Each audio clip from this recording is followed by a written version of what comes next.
का नारा है, जय जोहार का नारा है, जय जोहार का नारा है, भारत देश हमारा है। आप सभी समाज बंधु, मेरे भाई बहन, बड़े बुजुर्ग, अन्य समाज के साथी इस भीषण उमस भरी गर्मी में यहाँ पर बैठे हैं और टेंट आज छोटा पड़ गया है।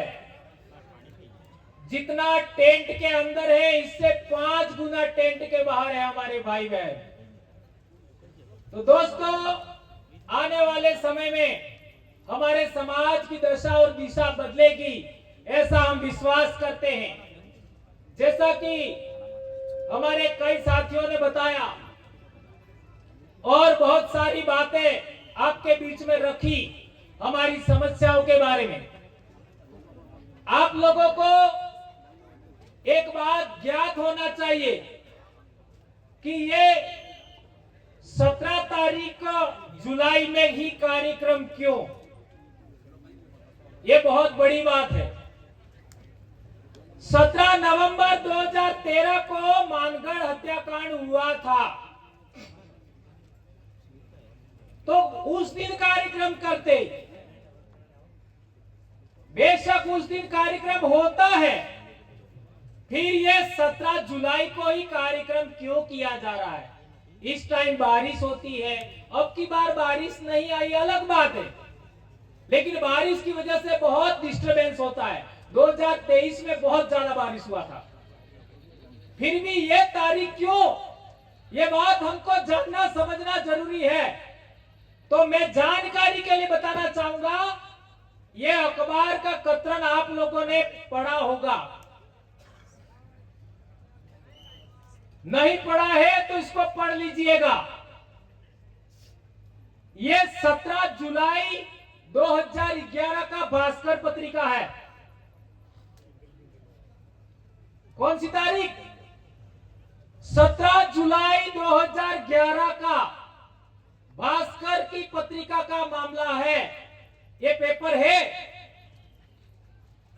और संविधान में हमको 5वीं अनुसूची के तहत अनुच्छेद 244(1) के तहत जो विशेषाधिकार दिया गया, शेड्यूल्ड एरिया बनाया गया, अनुसूचित क्षेत्र बनाया गया, जिसमें हमारे जल जंगल जमीन सहित आरक्षण सहित हमारे विशेषाधिकार है, उसको पूरे इलाके को खत्म करने की योजना ये पेपर में है। आज रतलाम में निवेश क्षेत्र हुआ, ये जो आपका सरवण में जो जमीन छीनने का मामला हुआ, जितने डैम बन रहे हैं, जितने हाईवे बन रहे हैं, एक्सप्रेस वे बन रहे हैं, रेलवे लाइन कूद रही है और आपका खनन का काम हो रहा है, ये सब इसके अंदर लिखा है। हरियाणा से लगा करके बॉम्बे तक ये पूरा, जिसको हम भील प्रदेश कहते हैं, वो पूरा का पूरा कब्जा करने की योजना थी और है। इस तरीके से देखा जाए तो हजारों साल से हमारे बाप दादे अरावली पर्वतमाला, सातपुड़ा पर्वतमाला, विंध्याचल पर्वतमाला और साबरमती नदी, लूणी नदी, माही नदी, नर्मदा नदी, तापी नदी और गोदावरी के इलाके में हमारे बाप दादा रहते थे, वो पूरा इलाका नियंत्रण में लेने का मामला था। इस वजह से हम लोगों ने इसको समझा और फिर यहाँ का आदिवासी समाज को जागरूक करने के लिए, इकट्ठा करने के लिए, संगठित करने के लिए हम लोगों ने लगातार मेहनत किया और मेहनत करते करते करते हम पहले दूसरे संगठन में थे, वहां पर बात रखा, लेकिन वहां बात नहीं बनी क्योंकि निर्णय करने वाले लोग आदिवासी नहीं थे। तो हमने आदिवासियों के लिए, आदिवासियों के द्वारा और आदिवासी के लिए ही निर्णय करने वाला मंच तैयार किया और वो कोई संगठन नहीं है, उसका नाम है आदिवासी परिवार। आदिवासी परिवार का कोई अध्यक्ष नहीं है, इसलिए कितना भी बड़ा आदमी वो जाजम पर बैठेगा, मंच पर कभी नहीं बैठेगा। और उसके तहत ये कार्यक्रम आज हो रहा है। एक बात और कहना चाहूंगा कि हमारे आदिवासी इलाके के अंदर आप लोगों ने देखा होगा, सुना होगा, समझा होगा, हमारी बोली में एक कहावत है। क्या?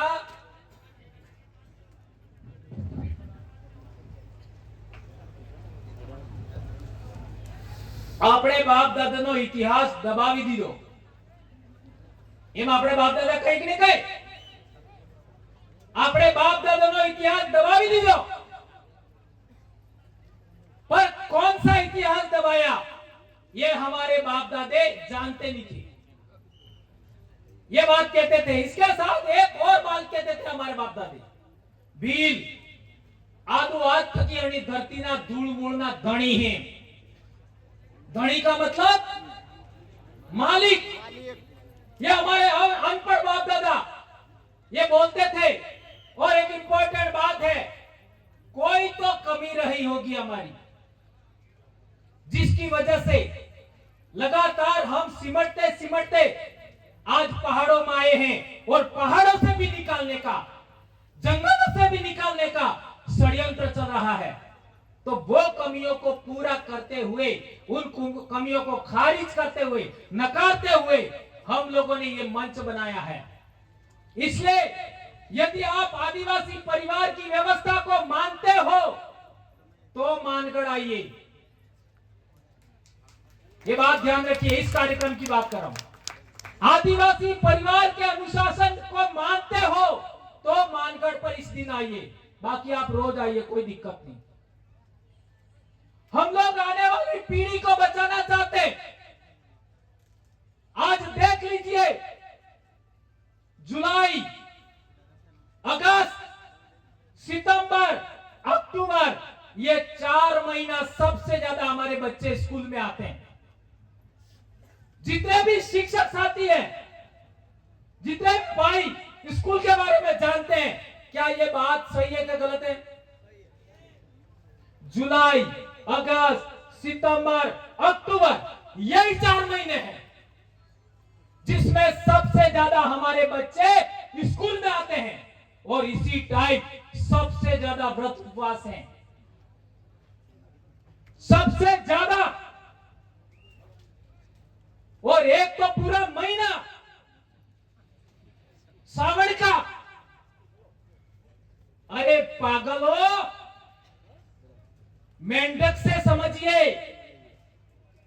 मेंढक सर्दी में जमीन के अंदर रहता है, मेंढक गर्मी में जमीन के अंदर रहता है। वो पहली बारिश के साथ जमीन के बाहर आता है। और जब तक बारिश होती है तब तक मेंढक खाता रहता है, खाता रहता है, खाता रहता है और अपने शरीर में चर्बी इकट्ठा करता है। और जैसे ही बारिश खत्म हुआ वो वापस जमीन में चला जाता है और जिंदा रहता है। और तुम लोग जैसे ही बारिश शुरू होती है भूखे रहना शुरू करते हो, व्रत करते हो, उपवास करते हो। अरे सभी जीवों को, एक कीड़े को भी, एक तितली को भी बारिश में सबसे अच्छा भोजन मिलता है। छोटे से छोटे जीव को बारिश के सीजन में सबसे अच्छा भोजन मिलता है। और जब सबसे अच्छा भोजन मिलता है तब तुम भूखे रहते हो। यह तुम्हारे दिमाग में यह बीमारी किसने घुसेड़ी? इसलिए मानगढ़ आते हो, आदिवासी परिवार की व्यवस्था को मानते हो, आदिवासी परिवार के अनुशासन को मानते हो, तो पहला काम करिए, दिन को दारू कभी नहीं पिएंगे। क्या ये बात मानोगे? अरे मार कालिया नो खून तमार में है तो मानो का, भीलो नो खून तमार में है तो मानो का, ने बेड़ जो 20 वेतन ने मानो का। हाथ ऊंचा करके बताइए, दिन को दारू पियोगे कि नहीं पियोगे? आज के बाद कभी नहीं पियोगे दिन को दारू।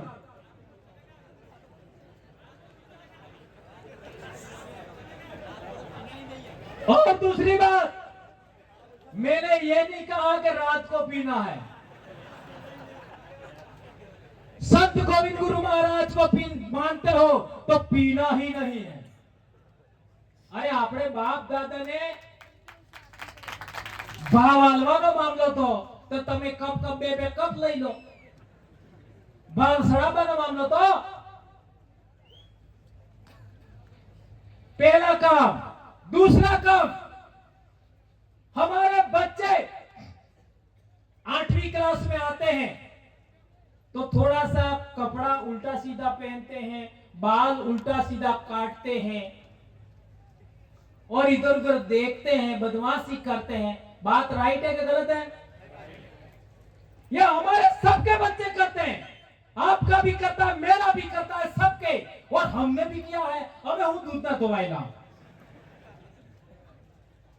यह प्रकृति का नियम है, सब करते हैं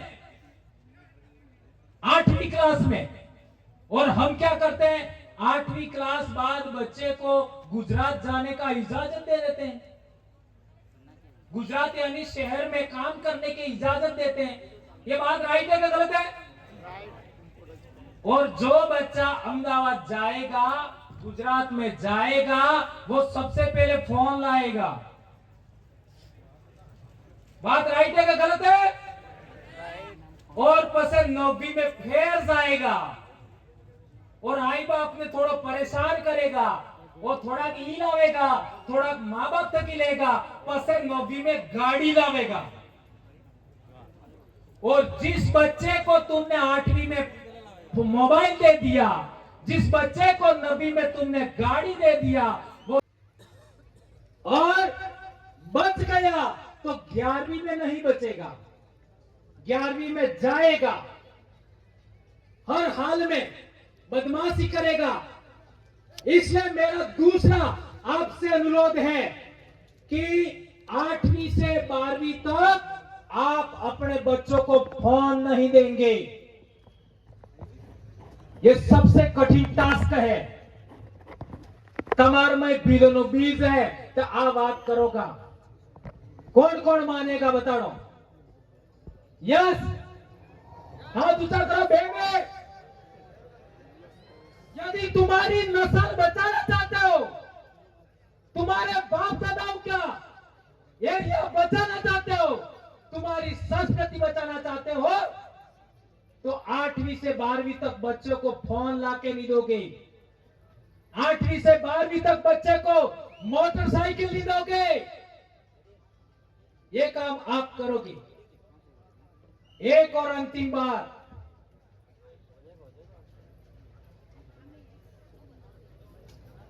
हमने देखा है कि हमारे बच्चे सोमवार को स्कूल जाने के बजाय व्रत करते हुए मिलते हैं। पढ़ाई से ही उन्नति होगी, व्रत से नहीं होगी। ये हमारे खुद के बच्चे हमने पैदा किए हैं तो उनको समझाना है। एक और बात, हमारे समाज में ट्रेडिशनल नॉलेज बहुत ज्यादा है, जिसको कहते हैं परंपरागत ज्ञान। आ महीनो आषाढ़ महीनो, आषाढ़ महीना में हमारे प्रकृति पूजा के 2-3 आपका त्योहार है। एक तो होता है आषाढ़ी 20, ध्यान रखो, एक आषाढ़ी पासेम, एक आषाढ़ी 11 और एक आषाढ़ी पूनम। कटा सजा 20 पासेम 11 ने पूनम, यह शारदाड़ा। मध्य प्रदेश में क्या क्या होता है पता लगाओ, गुजरात में क्या क्या होता है पता लगाओ, राजस्थान में क्या क्या होता है पता लगाओ, इसका क्या महत्व है ये पता लगाइए।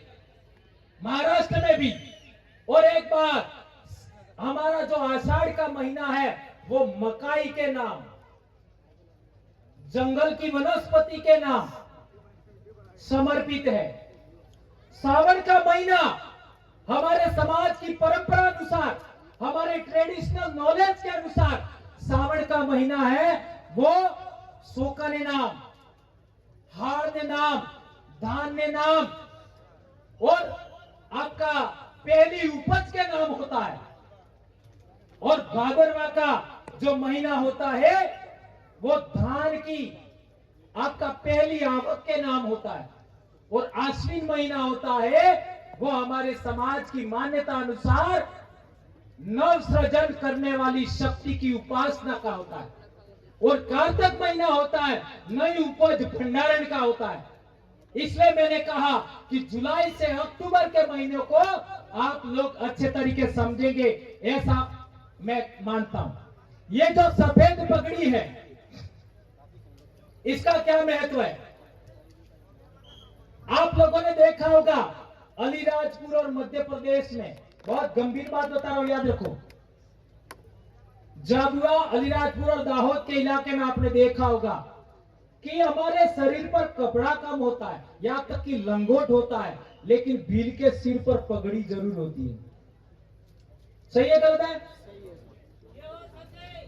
और वो पगड़ी का रंग कैसा होता है? सफेद।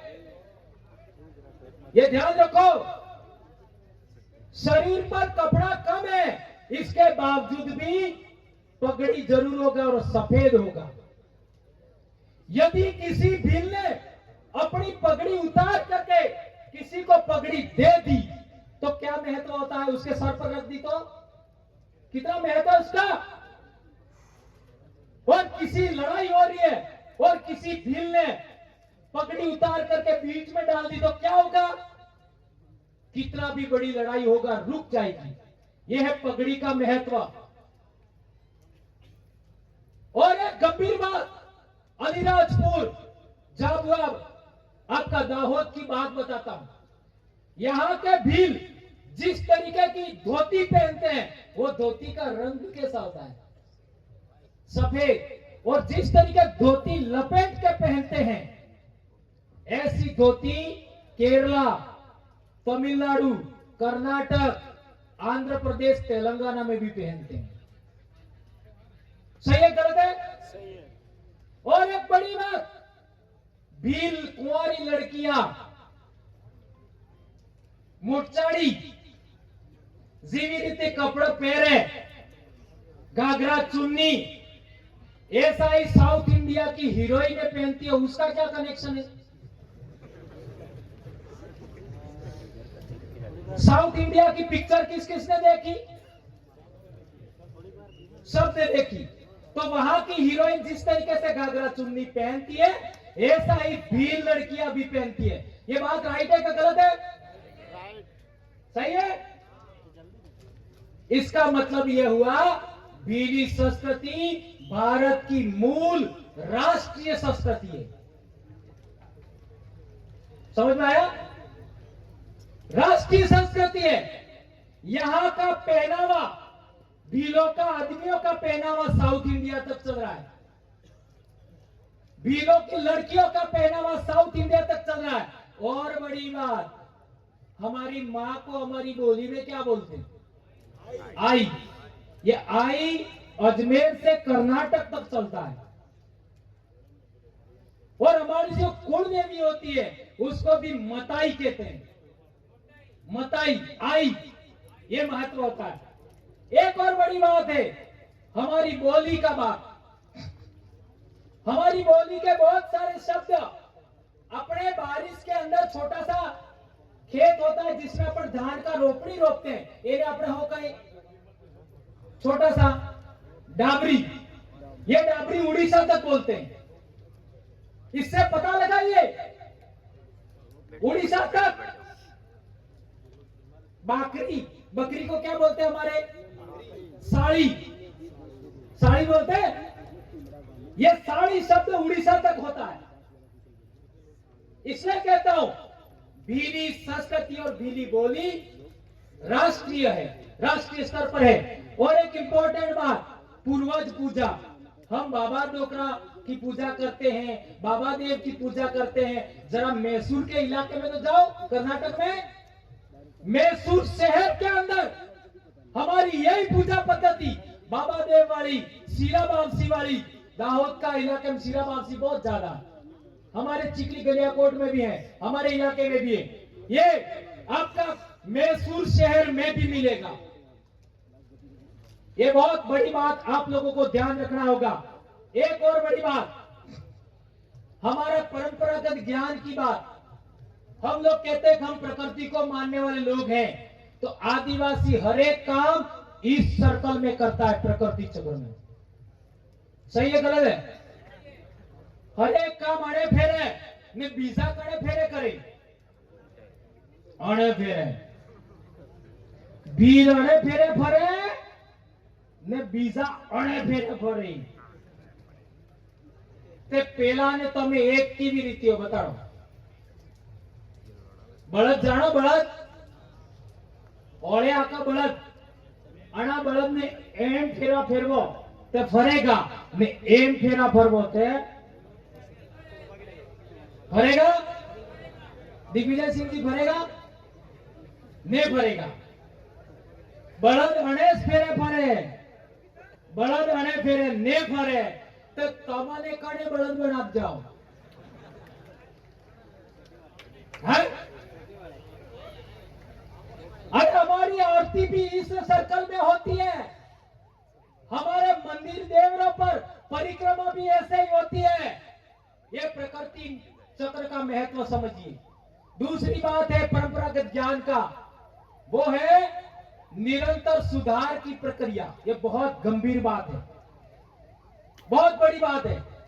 आप लोगों ने देखा होगा सभी धर्मों के अंदर, सभी धर्मों में जो अपने विचार को नहीं मानता है, अपनी बात नहीं मानता है, उसे मार देने का प्रावधान है।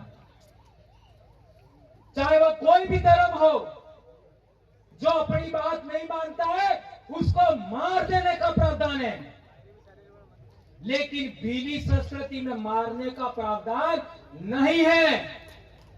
भीली संस्कृति में सुधार की बात है।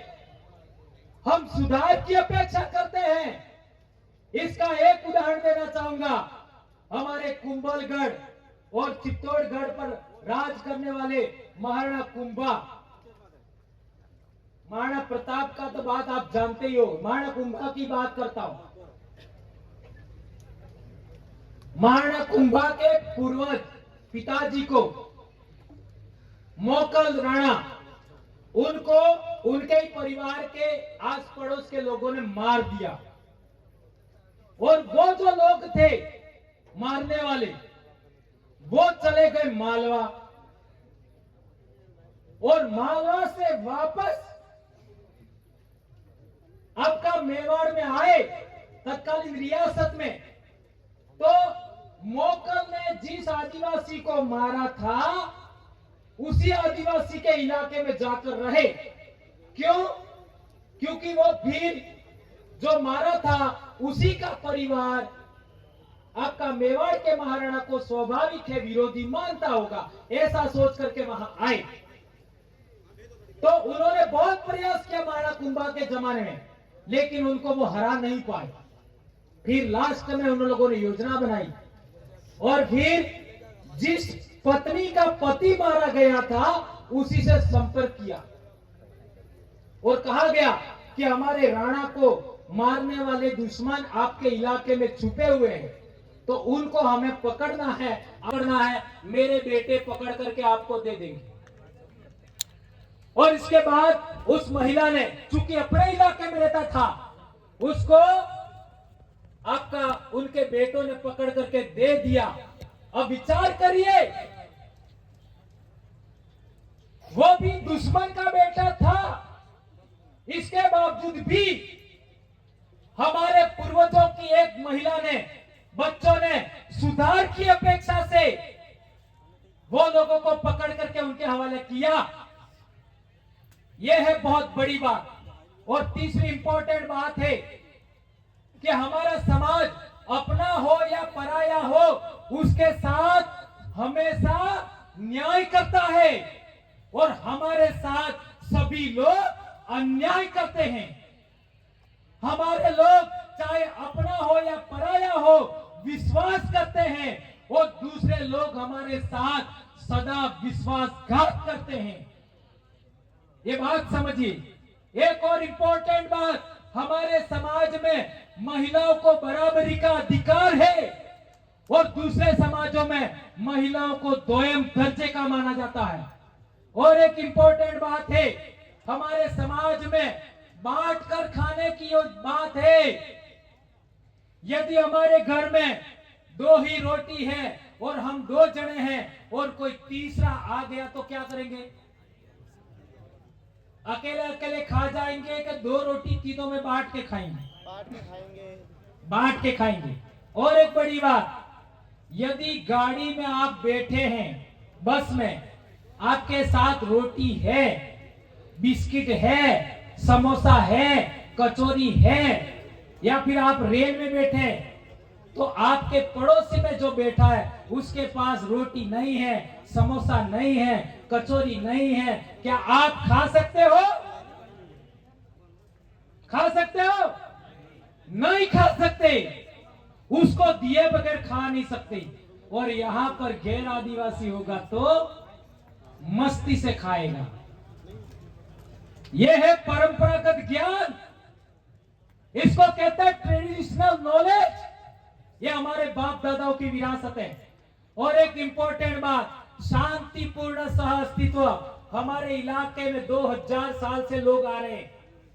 हमने कभी भी किसी को अपना विरोधी नहीं माना, पराया नहीं माना, लेकिन आज हम लोगों को हमारा घर बर्बाद करने का योजना बना करके लोग काम कर रहे हैं, इसलिए हमको बोलना पड़ा था। ये बात आप लोगों को ध्यान रखा होगा। और आदिवासी समाज जियो और जीने दो में विश्वास करता है, ये बात आप लोगों को ध्यान ही होगा, हम लोग कई बार बोल चुके हैं। एक और अंतिम बात, 2005 में मैं इतिहास में नेट हुआ था, तब लोग इतिहास के बारे में इतने जागरूक नहीं थे। तो जो लोग 2005 में 9वीं 10वीं में पढ़ रहे थे, वो थोड़ा इमेजिन करो, पीछे जाओ। यदि आपको कोई भिलके देता तो आप क्या करते थे? 2005 की बात कर रहा हूं। यदि किसी ने आपको भिलके दिया तो डायरेक्ट ठुकाई। हंसी बात ने आज भिलकेवानो हो થઈ ગયું गर्व भाव। इसी तरीके से 2005 के आसपास आपको कोई आदिवासी कहता तो लड़ाई थाती। आज गर्व भाव, मालिकाना विचार, मालिकाना भाव, विजय भाव और जय भील प्रदेश ऐसा बोलते तो ये मिट्टी हमारी है। और जय जोहार ऐसा बोलते हैं तो ये पूरी प्रकृति हमारी है। जय जोहार का अर्थ सभी जीवों का, जीव मात्र का कल्याण करने वाली प्रकृति की जय। ये बात हम लोगों को ध्यान रखना होगा। और एक बड़ी बात, आप लोगों ने देखा होगा कि हम लोग ये चाहते हैं आने वाले समय में कि भील प्रदेश के नाम से ये जो जन जागरण चल रहा है, हम लोग जो ज्ञापन दे रहे हैं, उसके माध्यम से हम क्या करना चाहते हैं। तो सबसे पहला काम याद रखो, इधर भोपाल और इधर बाड़मेर, इधर अजमेर और इधर बॉम्बे, इतने पूरे इलाके में भीलों के सामने आंख उठा करके कोई ना देखे, ऐसा भील समाज बनाना चाहते हैं हम।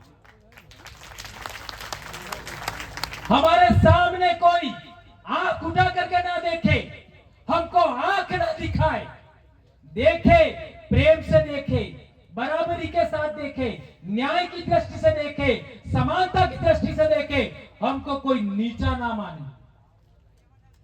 इसलिए मध्य प्रदेश में भील के नाम पर कुछ दिक्कतें हैं, गुजरात में भील के नाम पर कुछ दिक्कतें हैं। मैं कहना चाहता हूं कि आप लोगों का 150 साल पहले इतिहास उठा के देख लो, आपके पूर्वज भी भील ही निकलेंगे। ये बात जानकारी रखनी।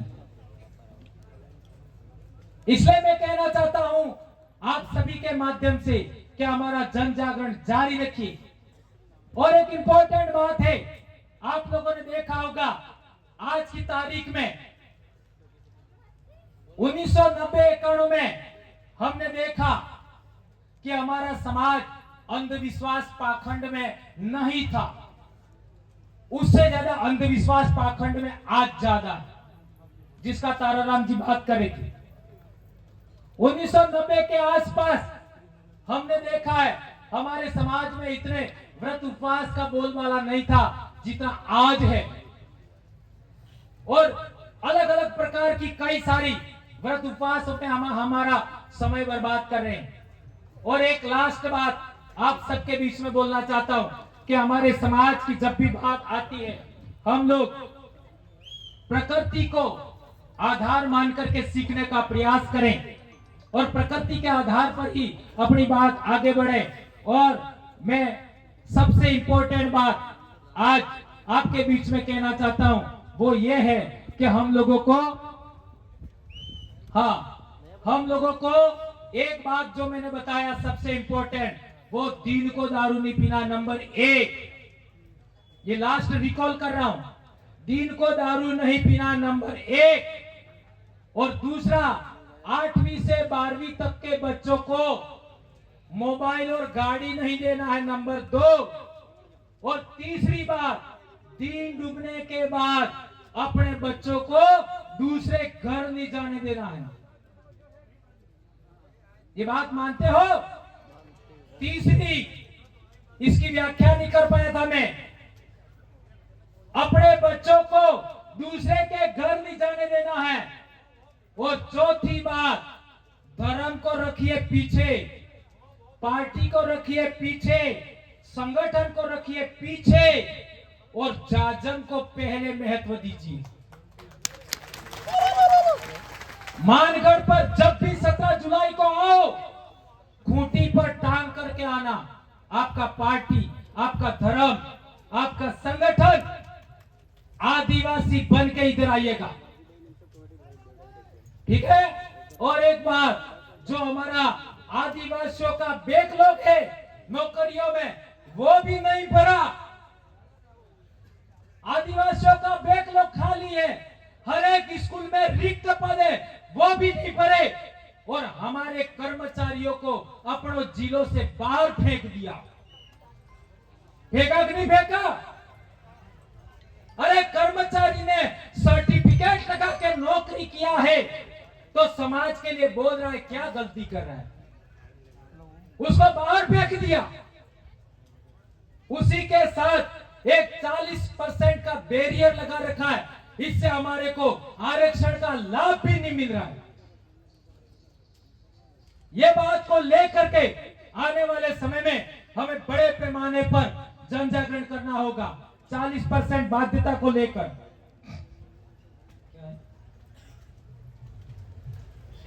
एक और बड़ी बात, हेलमेट हमारी सुरक्षा के लिए।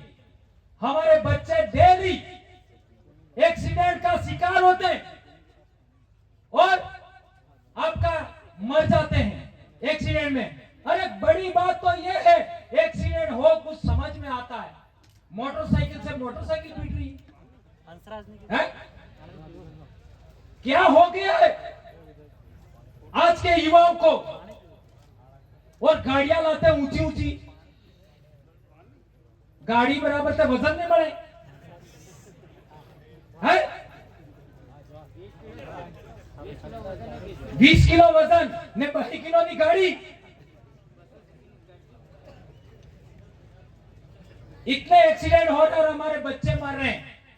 इसलिए हेलमेट पहनना ही है, हेलमेट पहन के ही आना है। आने वाले साल इधर भी आओ तो हेलमेट पहन के आना है। और एक बड़ी बात, ये कुंभलगढ़ में हमारे जो भाई लोग हैं, उनका ये अभयारण्य बनाया जा रहा है। इसमें हमारे लोगों को बहुत ज्यादा टाइगर प्रोजेक्ट बना करके परेशान किया जा रहा है। तो हम लोगों को एक बड़ी डिमांड सभी 4 राज्य के लोगों को करनी है वो कुंभलगढ़ का इलाका है, बाली का इलाका है, और पाली का कुछ इलाका छूट गया है, कुछ सिरोही का इलाका छूट गया है, कुछ चित्तौड़ का इलाका छूट गया है, कुछ भीलवाड़ा का इलाका, कुछ हाड़ौती का इलाका शेड्यूल एरिया घोषित होना चाहिए। होना चाहिए कि होना चाहिए? हाथ ऊंचा करके समर्थन करिए। ये बात को हमें आगे बढ़ाना है। एक और इंपॉर्टेंट बात, आज हमारे यहाँ पर कुंभलगढ़ से कितने लोग आए हैं देखो, गोकुंदा से कितने लोग आए हैं देखो, बाली से कितने लोग आए देखो, बड़ी बड़ी बसें भर करके आए हैं। उनके लिए आप लोग सभी एक बार ताली बजा करके अभिनंदन करिए, वो रात को यहाँ पर आए। इसलिए आप लोगों सबसे मेरा आग्रह है कि बातें बहुत सारी हैं, हमें सबको सुनना है। हमारे मध्य प्रदेश के बहुत सारे भाई बाकी हैं, राजस्थान के बाकी हैं, गुजरात के बाकी हैं, हमारे जनप्रतिनिधि बाकी हैं, हमारी बहनें बाकी है।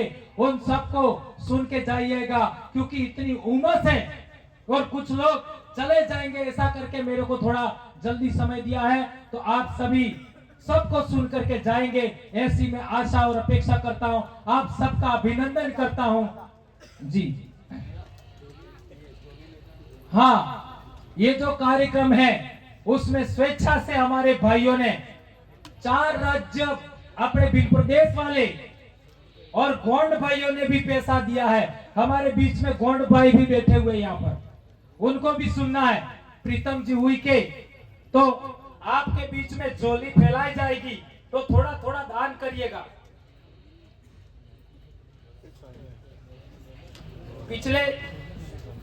पिछले साल आपने झोली में कुछ राशि दिया था, इस साल भी आप राशि देंगे, ऐसी मैं आशा अपेक्षा करता हूं।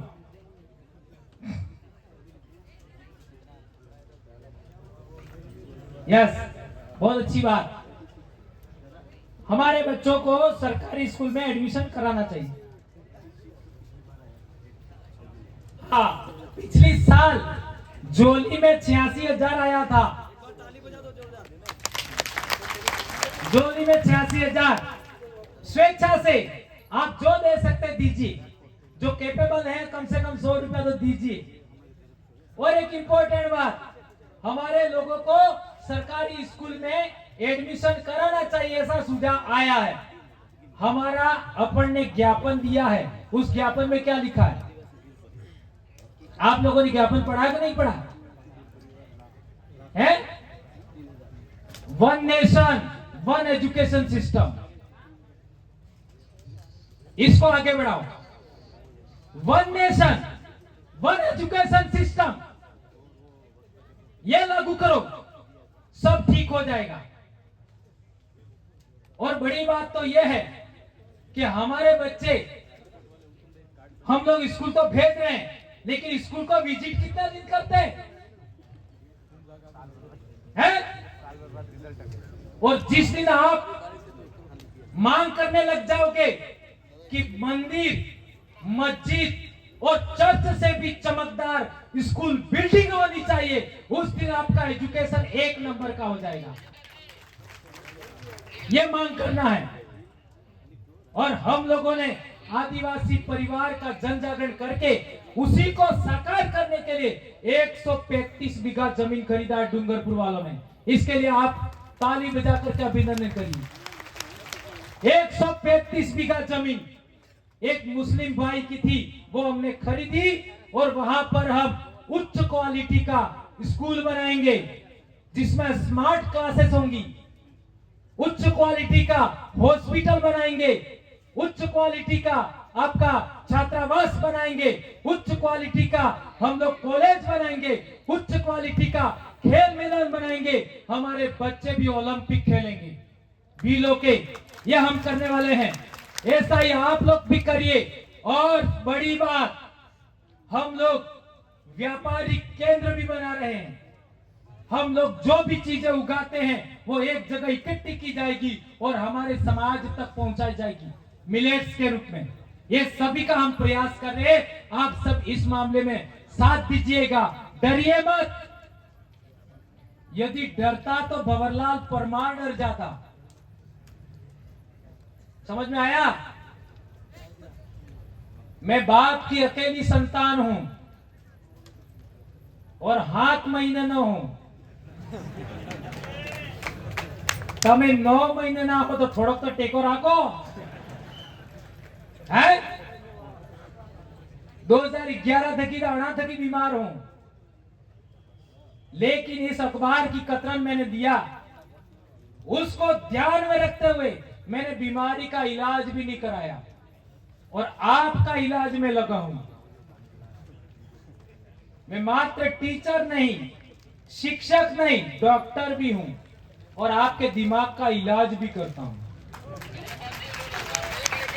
एक समाज शास्त्री भी हूं, एक शिक्षाविद भी हूं, एक इतिहासविद भी हूं, एक संस्कृति तज्ञ भी हूं, रिसर्च भी करता हूं, समाज की समस्याओं का पता भी लगाता हूं और बोलता भी हूं। तो आप भी इसी तरीके बोलेंगे, ऐसी आशा अपेक्षा करता हूं। आप सबने मुझे सुना और ये बात आगे बढ़ाइएगा, समाज तक लेके जाइए, ऐसी मैं आशा अपेक्षा करते हुए आप सबसे आज का संबोधन खत्म करते हुए एक बात पुनः याद दिलाता हूं, दिन को दारू नहीं पियोगे। 2 हाथ ऊंचा करो, होगन खबड़ावो नहीं, हाथ पासा थी गया, होशा रखो भैया भैया बे हाथ ऊंचा करो, होगन खबड़ावो। पहल को भाई गोविंद महाराज ना होगन है, 1500 भील भगत ना होगन है, તમારે आई बापा ना होगन है, તમારે सोर ना होगन है, તમારે घेरवाली ना होगन है, તમે દાડે दारू नहीं पियोगा। पहली बात। बीजी 8वीं थकी 12वीं तक ने सोरन है, मोबाइल नहीं आलोगा, मोटरसाइकिल नहीं आलोगा,